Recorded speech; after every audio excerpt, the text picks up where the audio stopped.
pin a comment. What's up, Phil? How are you?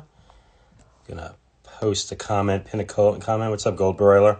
Good to see you, as always. Bronco, good to see you. I hope you guys are having a good Thursday. I'm getting really good at remembering what day it is by looking at the sun, the stars.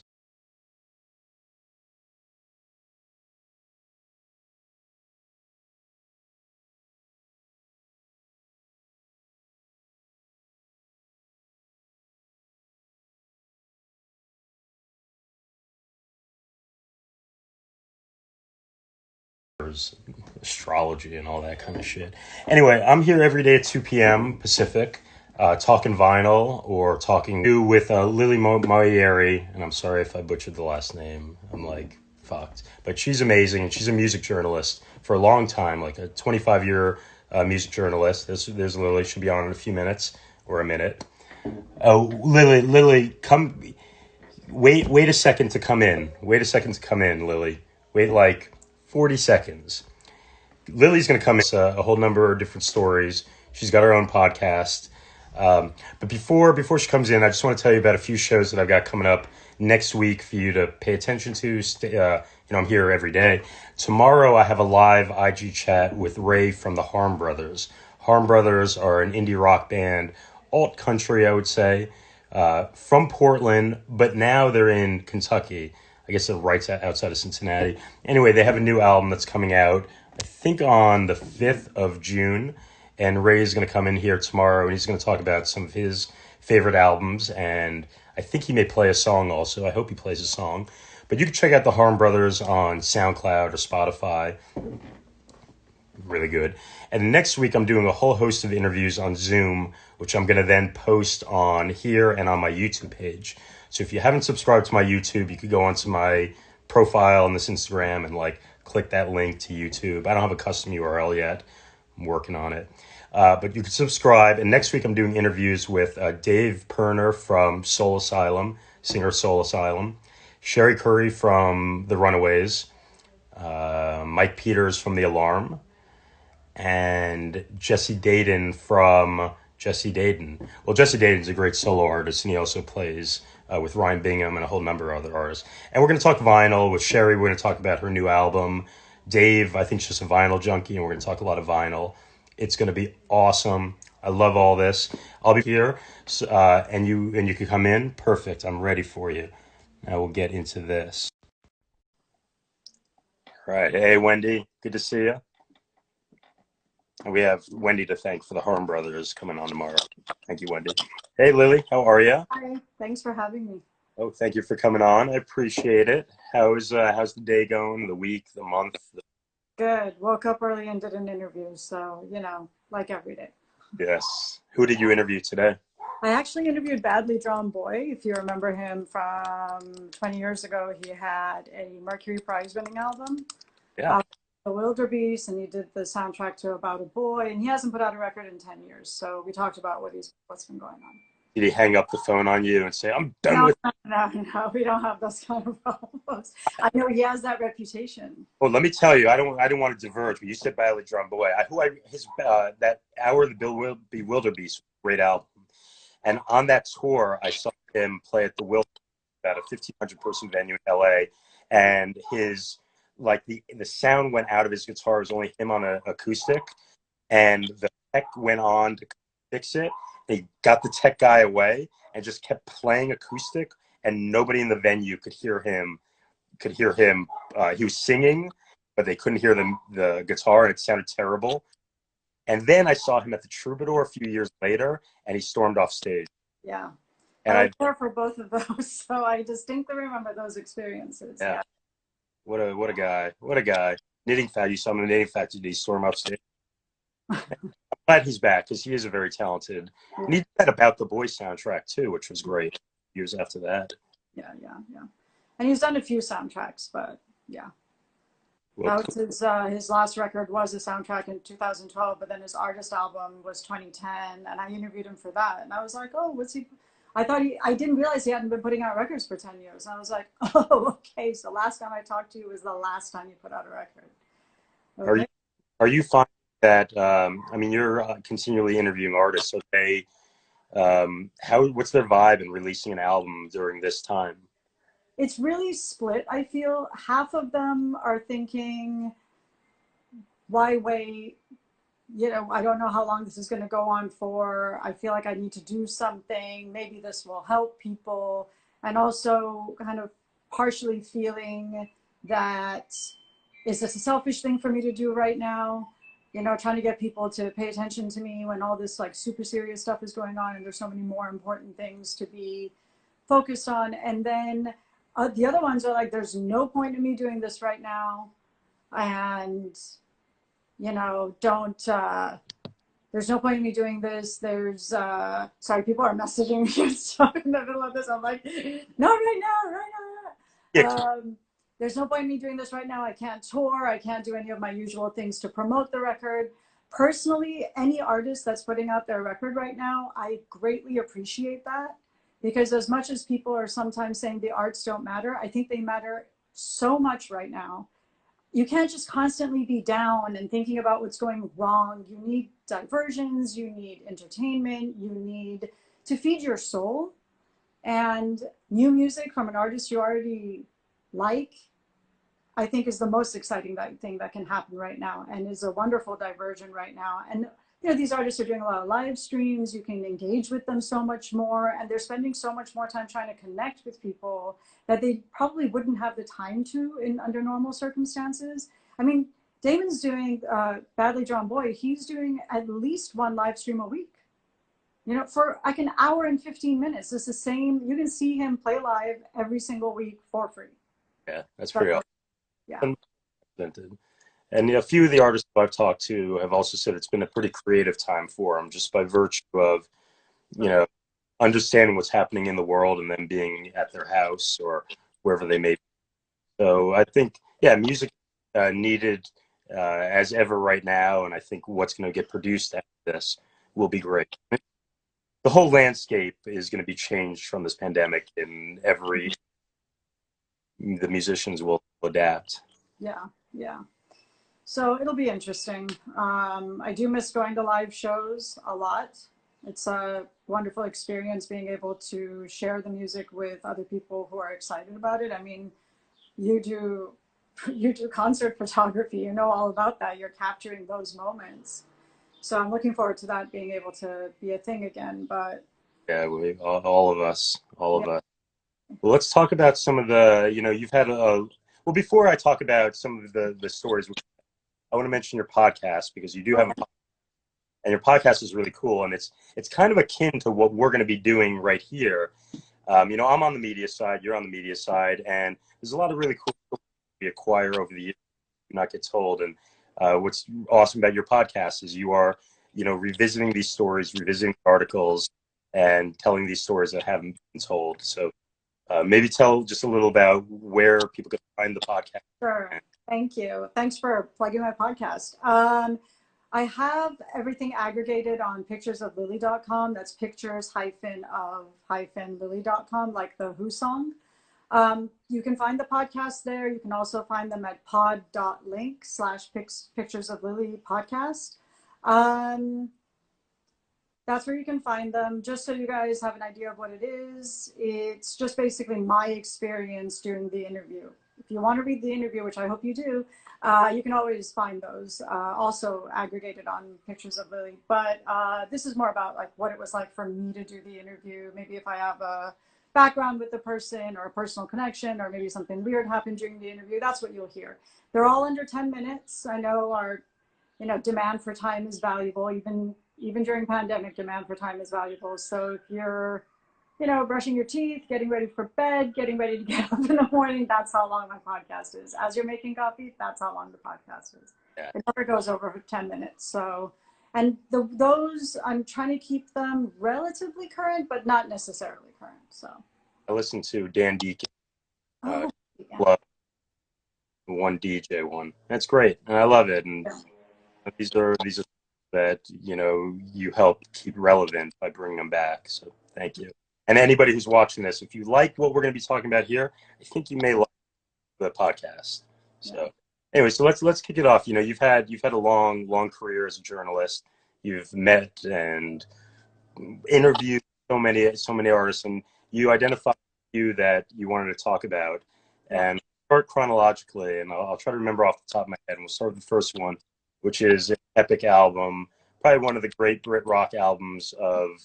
Well, if I'm going to chronologically, I'm going to go even further back. Also, one of the great Brit rock albums. I'm going to talk about Primal Scream, Screamadelica, produced by Andrew Weatherall, who just recently passed. And I know you've had history with Andrew, and probably interviewed a bunch, maybe about that album and how that affected you, and maybe some of the stories you and that album. Um, I was a little bit worried about choosing this record because Andrew and I were very, very close friends. We were friends before I did any interviews with him, and he was a good friend to me up until he died, so close to 30 years. And I was worried that I'm like, I don't want to cry on this Instagram live because it's still very, very new for me. I mean, he only passed about 3 months ago, and it came as a shock. It was definitely unexpected, and I felt like we were in the middle of our life and our friendship together, and I feel like there's all like unfinished stuff and conversations that we didn't get to finish having or continue having. So it's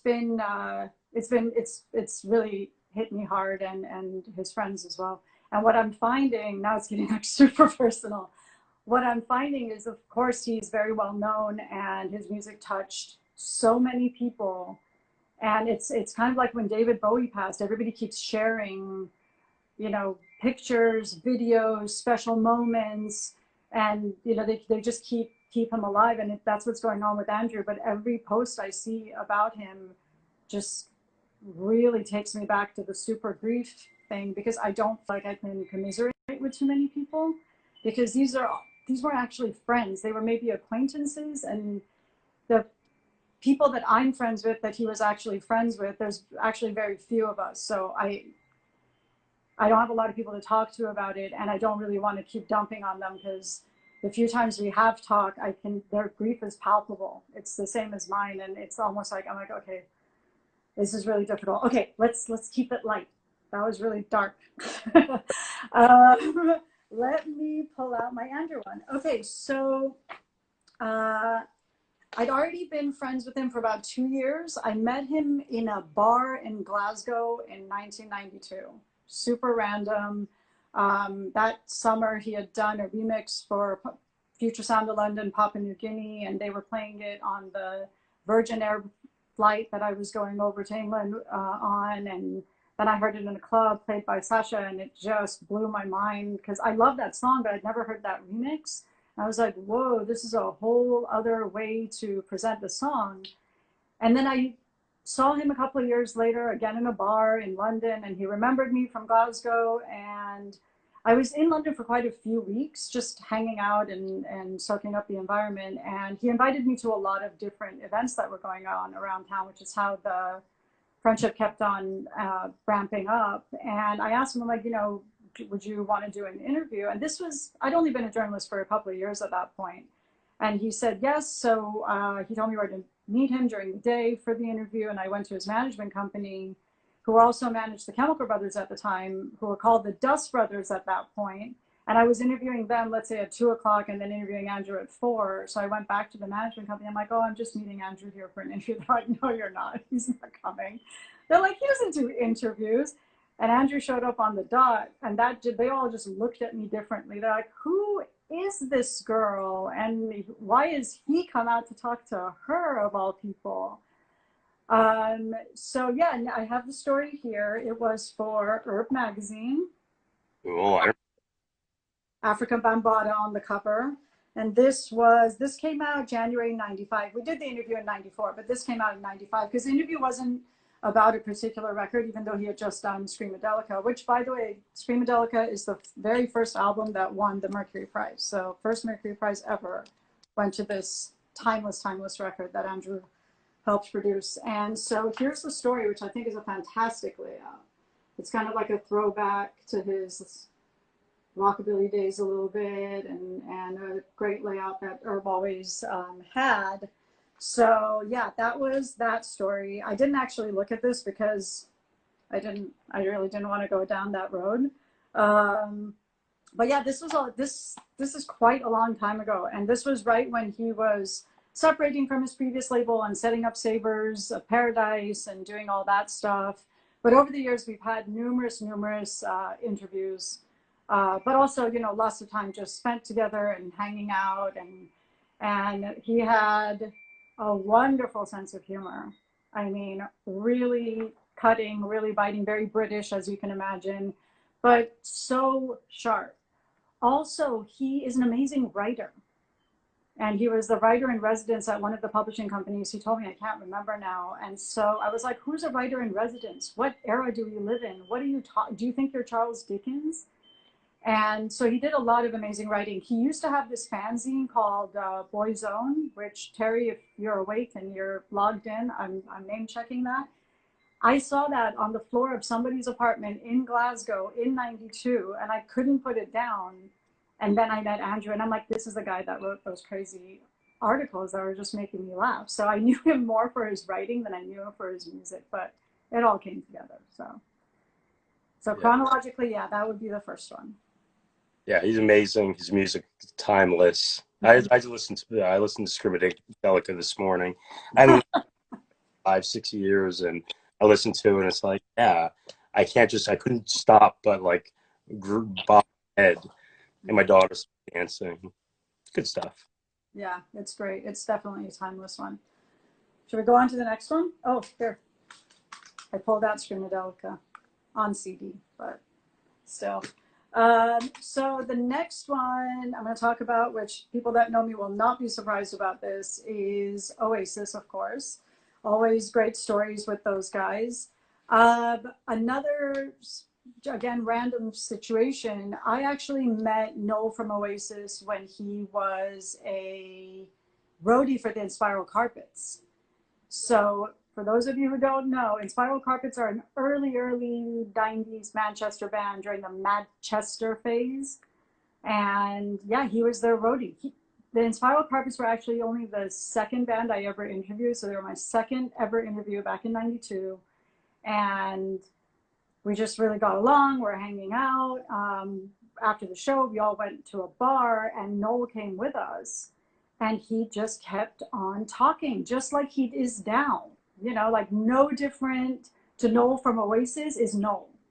So he just kept on talking, kept on telling Inspiral Carpets what a garbage band they were and how terrible their music was, and how he was going to do a band that was going to just wipe the floor with them, and they were not even going to see him for dust, and that but then he would turn around and say, do you know how much money they're paying me to be their roadie? Because he was making an obscene amount of money being a roadie because he's so experienced. And so I'm just like, which is it? Are you showing off for the amount of money you're making as a roadie? Or are you looking down at this band right now? Like, these are contradictory things you're telling me. But yeah, very gobby, but really funny. And we kept on saying his name because he has such an odd name. We're just like, Noel.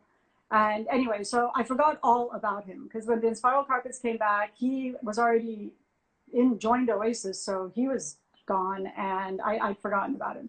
And then in 94, same year, Andrew, I was at the Chemical Brothers. They used to do this Sunday night party, and Noel was there, but I didn't know who he was. By then, Oasis had blown up.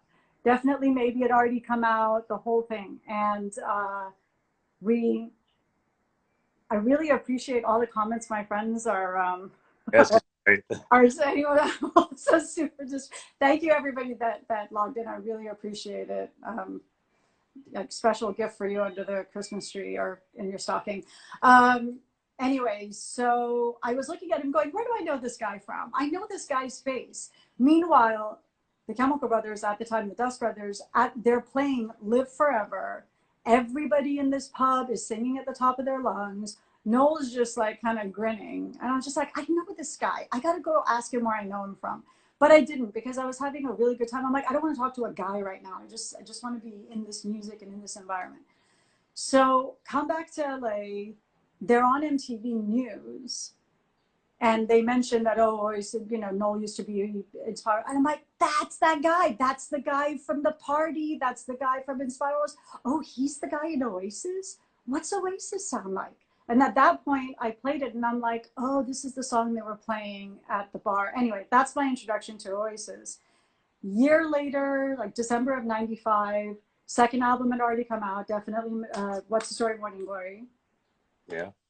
That had come out, which I loved also. I love the first record, I love the second record. If I'm being perfectly honest, those are the only two I like. I agree.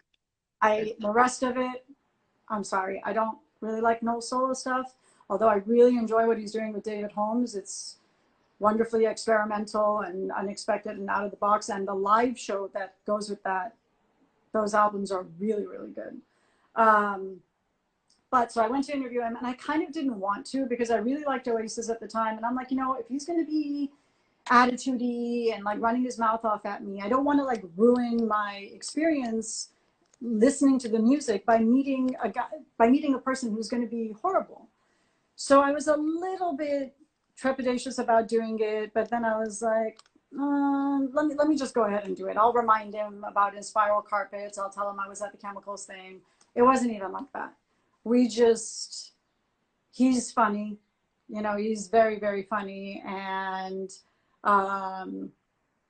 it was a really low key kind of interview. They were staying at a hotel on the beach, Shutters on the Beach, which they stayed in a lot.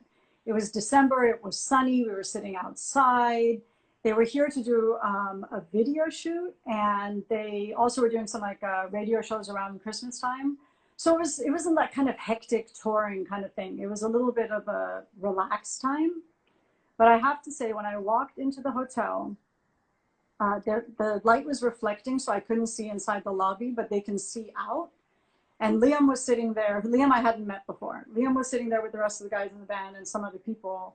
And he saw me walking in, and he positioned himself so I would bump into him.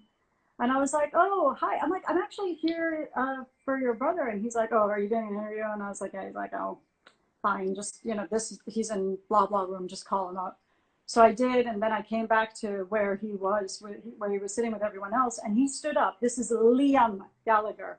Just want to make sure, because I'm a Team Liam all the way. He stood up, and he didn't sit down again because I didn't have a place to sit. Wow. And that's what people don't understand about Liam. He is that person. He is 100% a gentleman. He is, what you see is what you get. He has not changed in the 25 years that I've known him. It's been 25 years this year, correct? Yeah, 25 years this year, because I met him December of 95. This year will be 25 years. He's exactly the same. You can say anything, you can ask him anything. He's very, very forthcoming, and he can't be rude. That's the thing with Liam, is like, if you're rude, he's going to give it back to you. But why would you be rude? Right. You wouldn't normally be rude to someone that you would meet, so why would you be rude to him? But at the same time, if you were maybe started off on the wrong foot, but you try again, he'll pretend it didn't happen. And that's what these are things people don't know. People don't know. And I have to say, Noel has changed a lot over the years. Some parts for the better, some parts for the worse. Liam is the same, because Liam didn't need to get better. He was already great. So this is the thing with that story. I did it for Hits Magazine, which is a radio trade. Look at what Mariah looks like. This is how long ago this was. Who is that? Actual Mariah Carey. I know. And this is my original Oasis story. That's like a little Q&A there. But then Oasis blew up. Yeah. And everybody hit me up and said, you did that interview with Noel. Can we use it? So it went on the cover of Guitar. It went on the cover of this Italian magazine. It went inside this Icelandic magazine. And it was It also got translated into Japanese, and I thought I had it, and maybe I do, but I didn't. I couldn't find it in my collection. So it was also translated into Japanese because at that time they were huge. They could not do every single interview, nor did they want to. But I had a pretty solid interview with Noel that could just, and it was kind of timeless because it was just, it's just how he talks and what the stuff he says. So it was usable on a lot of different platforms. I've interviewed them lots of times since, both for Oasis and individually for their solo stuff. And I have to say, I do enjoy interviewing both of them. As far as interviews, they're still great, music or not. I do like Liam's solo stuff a lot because it sounds like early Oasis, if we're being honest. And the thing for other journalists out there too, you really can ask Liam anything you want and he will answer you. There's no taboo subject. Heard that before. Yeah, there's no taboo subject. You just can't, even if you ask him in an interview confrontationally, because it's an interview, he'll still answer you, but there's no need to do that. You can ask him the most uncomfortable stuff. Because last time I talked to him, I told him he was getting boring in the press. Because I was like, when their first record came out, people didn't know you. This was the first time they got a chance to really get to know you because Noel wasn't like running interference, and they got to know you as a person. And they're like, oh, he's really sound. He's like a really cool guy. He's like somebody I could have a beer with. And I was like, he's always been that way. He's been blocked. So I was like, that was interesting because, it was a getting to know you thing. I was like, now with this record, you sound exactly the same. You're saying like nothing new. It's just not, people keep saying, what's going on with you and Noel? What's going on with you and your estranged children? And it's just, and you give them the exact same answer because nothing's changed. And I was like, it's just not very interesting anymore. And he was like, I know. He's like, so how would I make it interesting? And he's asking me that. He's like, so. For you? What's that? Did he make it interesting for you? No, well, what I told him, I asked him about the kid situation. That was interesting. And I asked him about his vocal situation, which is really bad. Like he has a major vocal problems. So that was interesting. So like I tried to just find the stuff that I actually wanted to know the answers to.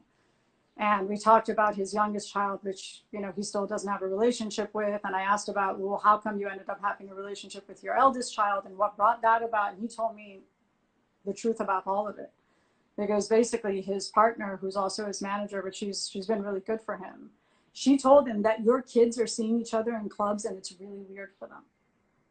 Like the kids that are like from his ex-wives and the kid that was an accidental kid are like, it's getting weird for your kids. I think you should just reach out to your daughter and like, it's up to her if she wants to reach back out to you, but you as the father need to fix this. And he reached out and they met up and it went really, really well. So now she goes with him everywhere and they're actually a family.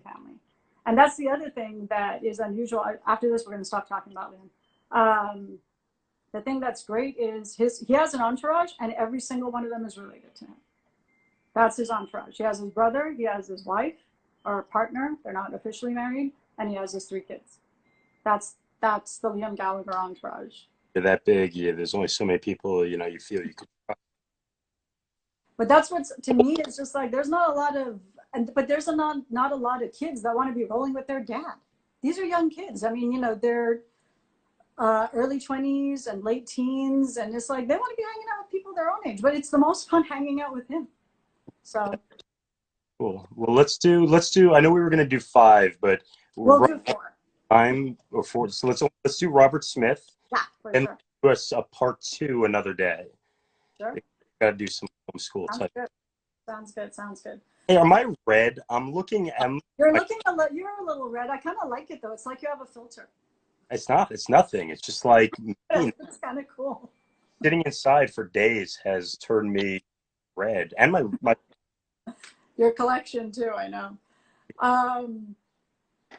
This is the thing about The Cure, and I really don't want people to hold this against me, but I am not a Cure fan at all. Like not even a little bit. And I hope I don't lose friends over that. I think most people don't know that about me. Sorry, I can't hear you. No Cure song that's hit you in any way? Okay, that's a good question. I think I like hearing them, you know, just accidentally, like just in the ether, but not to like sit and listen to the whole thing and go. And I know they have such a strong impact on people, and I really appreciate that. And but no, I really can't. And like that's I'm getting booze. I love it. Stacey, I took you to that Cure show, so you know. Um, the thing, so again, it was something for hits, and my editor at the time, Roy Trakin, reached out to me, and he's like, you know, do this Cure interview, and I was like, oh, I'm not a fan, and he was like, yeah, that's why I want you to do it, and I'm like, but do you understand that? I was like, do you understand how many people are obsessed with this band and how you're depriving them of being able to like talk to their idol, to the person that has had such an impact on them? You're wasting it on me. And he's like, well, I want your tone. That's why I picked you. Is like, I want your tone in this article. So I was like, oh, okay, but you know, I don't know anything about the band. And it's not even like now where you can really go and brush up on everything you don't know. And it's like you've been a fan. So did the interview. It was for Galore, which is Greatest Hits, 1997.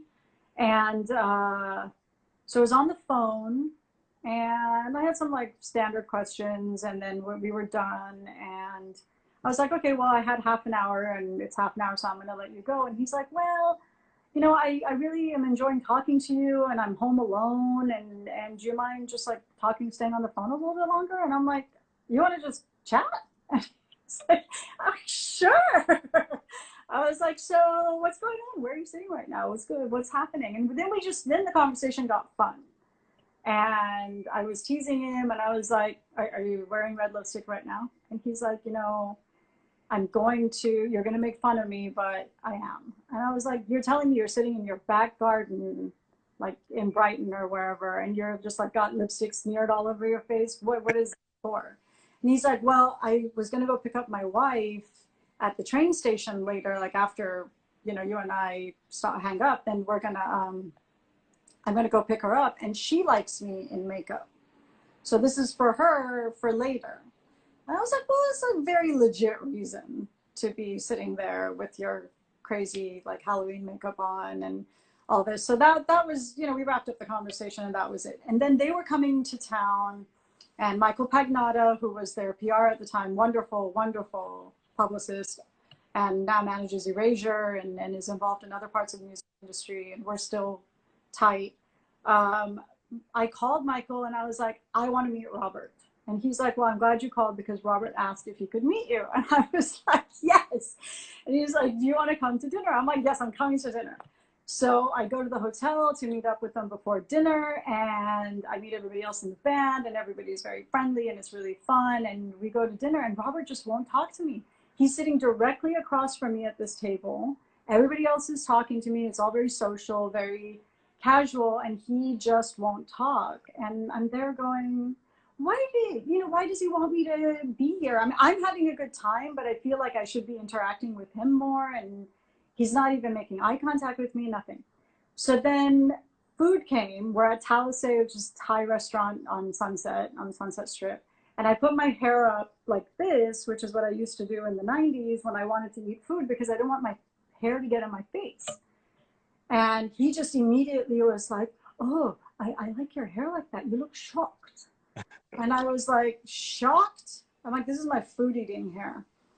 And he was like, are you going to come to the record signing at Virgin after? And I said, no, I don't want to do that. And I'm like, why would I want to go to a record store for like 4 hours while people cry as you sign their stuff? This sounds like completely not fun to me at all. Because the other guys in the band were going to be signing too. I don't have anybody to hang out with. I'm like, no, that doesn't sound fun. And he was like, you can pick anything you want from the record store. And I was like, what, like anything? And he's like, yeah, when I do in-store signings, they let me take whatever merch I want. I'm like, what about imports? Can I take imports? Because you know how expensive those were, 2-3 times the price. And he said, yes, imports too. And I'm like, I'm totally coming. I'm coming. And he was like, but you have to wear your hair in like 2 pigtails. What you're doing now, but both sides. And I was like, yeah, that's cute. I'm like, do you think anybody's going to be looking at me at this thing? They're all going to be looking at you. I could be wearing whatever, doing whatever with my hair. I'm like, but I only have one scrunchie. I said scrunchie, so you know it's the 90s. I was like, you find me something to tie the other side up with, you got it going. And I said, it can't be a rubber band. That pulls my hair. Yeah, you can't give me an office rubber band. So he disappears. I thought he goes to the bathroom. He didn't. He went on a rubber band mission. And he came back with 2 rubber bands, like actually rubber bands. I was like, dude, I told you I'm not using those, but I'll put my hair up. I'll give you my shocked look. So I go with them in their van. I don't even know where, I guess my car's at the hotel. I go with them in their van. We go to the Virgin thing. It was exactly like I said. Everybody's crying and super dramatic. And I'm walking around. One of the guys in the van had one of these woolly hats. And he gave it to me, and I used it as a shopping bag. And I just kept on like throwing those CDs in there, not DVDs. It wasn't even DVDs yet, VHS. I still have them, the ones that Robert Smith bought me. Awesome. Yes, huge stack. And like I have the Jungle Book, the original Jungle Book, you know, like the cartoon, because it's my favorite Disney cartoon. They're like, people are like, you have the Jungle Book? I'm like, Robert Smith got that for me. And, Cool. so, yeah.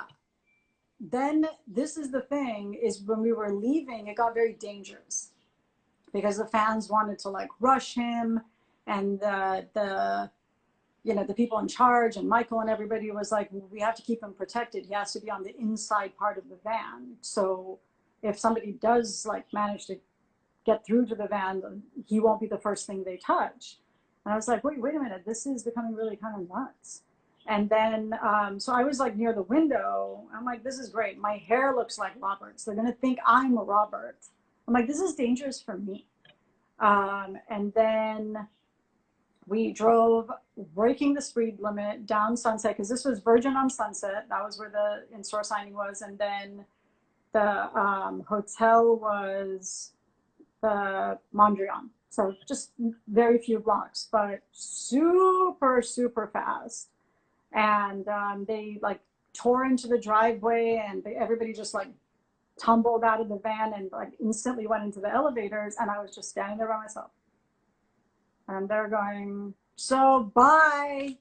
And I'm like, oh, what a total downturn to this whole night. You know, I mean, we were just hanging out, and I had no idea it was going to get that way. I mean, I knew they were popular. I just didn't know that it was like dangerous popular. It's probably my biggest rock star experience, really. Like Oasis, that's all cute.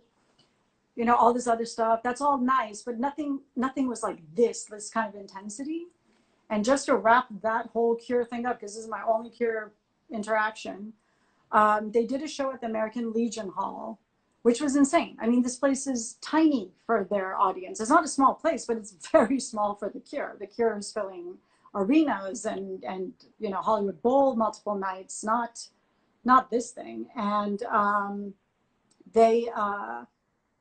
so I was going to that show just, you know, because I could, not for any other reason. And I took Stacy, who's logged in here with us with me. She's a massive Cure fan. And then I started getting phone calls. Like, I haven't even told anybody about this Cure story at this point, because this has just happened like on, I don't know, let's say a Tuesday, and the show's maybe on a Thursday. I'm just making those days up, but it's like all within the same week.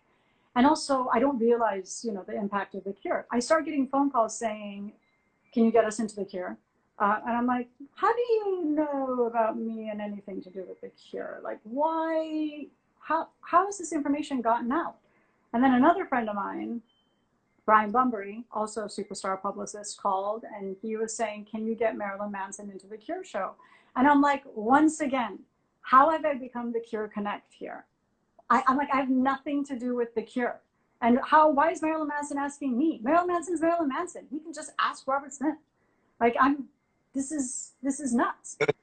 But I got Marilyn Manson in, and his whole posse, including some very young women who were very young, like significantly young. I didn't check IDs, but they were very, very young. And Stacy's the one that pointed out to me that these are young girls. And I was like, are they? And she's like, they're very, very young girls. Anyway, we were in the dressing room and they were there, and it was just kind of nuts, where I'm just like, oh, Marilyn Manson's here and I got him in, and this is so weird. And but I've had like other experiences with Marilyn Manson before, all of them very positive. He's very funny, he has a super like sharp sense of humor, which is what I'm saying about everybody, but that's usually what gets me with people, is when they've got a good sense of humor. But I went to like a K-Rock weenie roast where The Cure were headlining. I wasn't even there for The Cure, and The Cure fans, they recognized me and they came and said hi, and I'm like, oh my god, I have nothing to do with, feel like I'm getting your like, your friendship for no reason, and if you knew how much I dislike the music, it would just be so wrong. But the Cure fans are really very nice, and I just didn't want to be like undeserving of their kindness because I really, nothing to do with Robert Smith since, nothing to do with The Cure since. I only still have my relationship with Michael Pagnotta. So there we go. That's awesome. We're going to talk about 5, but I think 3 is good. Yeah, we're going to do a follow-up where we can talk about the rest. And to wrap that Cure story, I've photographed The Cure a few times. Ooh, yeah. Last time was a long time ago. It was probably 2008 or 9 or whatever. It was at Coachella. And my memory of that, after I photographed him, is that they and Robert wouldn't stop. I think his set was slotted for like an hour and a half, and he played for like 2.5 hours. Wow. And the fellow organizer had to pull the plug at a certain point, and he was just still there playing. So the fact that he didn't want to get off the phone just makes me like, yeah, the guy doesn't want to get off the stage either. He'll like pull out 3-hour shows and not want to leave. I think he's probably more social than he comes across. And he's just very shy. I mean, he's not rude or dismissive or anything like that. It was obvious to me when he wasn't talking. I'm like, oh, he's super shy. I mean, he sounded shy on the phone. Yeah. It's again, like Liam. I mean, different ways you could take fame. The way that Liam or Noel do, be outspoken, be surrounded by a few people, or just take it all in like Robert does. Mm-hmm. Art. I mean, I'm a big Cure fan. Just true artist.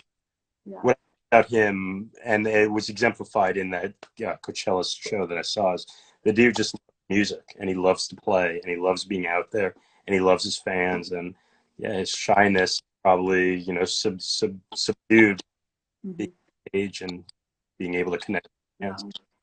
One of my friends is doing, I think, his front of house right now, and has been for a number of years. And he says Robert just does all the communication himself. He's like, all my emails is Robert. All my, information, all my directives, they all come directly from him. He does all the work himself. And I was like, what? Can you imagine Bono doing that? Maybe you could confirm he doesn't even have a PR person. Like, there's some people who photographed shows recently, or when he did the last tour, they're like, yeah, I'm just communicating with Robert. I'm like, what? They're like, yeah, Robert proving me. It's like, what? No, I can't imagine anybody else at that level doing that, But he's like, but I mean, it doesn't surprise me personality wise. It just surprises me because he has so many other things to do. Yeah, exactly. It's like the last thing to do is deal with, the mundane. Exactly, and it is very mundane. He needs other people for that. So, yeah. Well, Lily, thank you so much for coming. This was so much for having me. We're gonna do couple weeks, assuming you are open to doing it in a couple weeks, because I know there's like a web series in there that I would love to hear. I'm pandemic, so my time is yours. All right, good.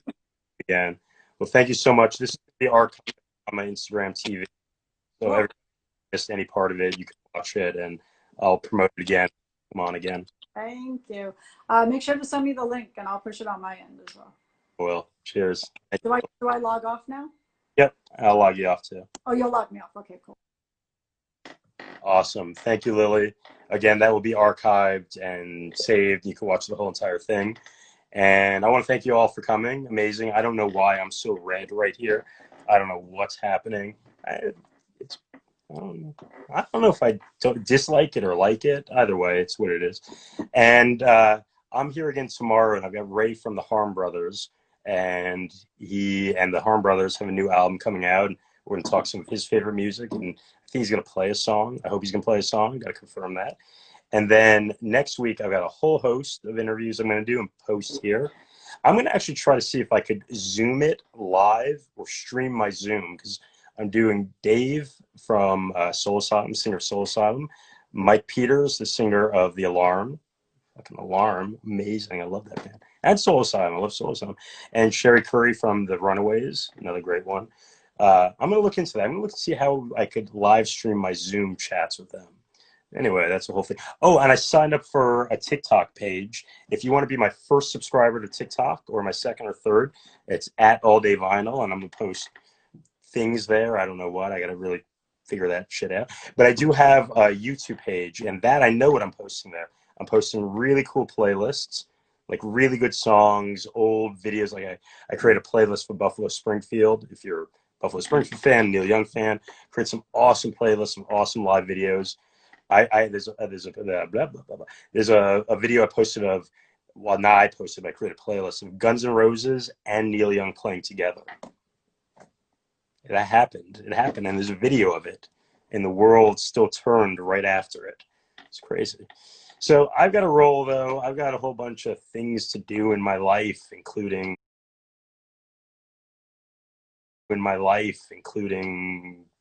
eating.